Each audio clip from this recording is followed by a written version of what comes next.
Today we're going to try Armor All's wash and wax on a 20-year-old car.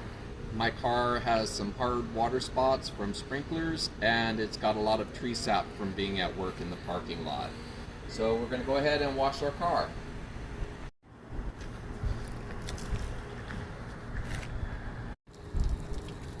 So as you can see, some of the water is coming down, but it's not beating up, so it's not like a regular wax.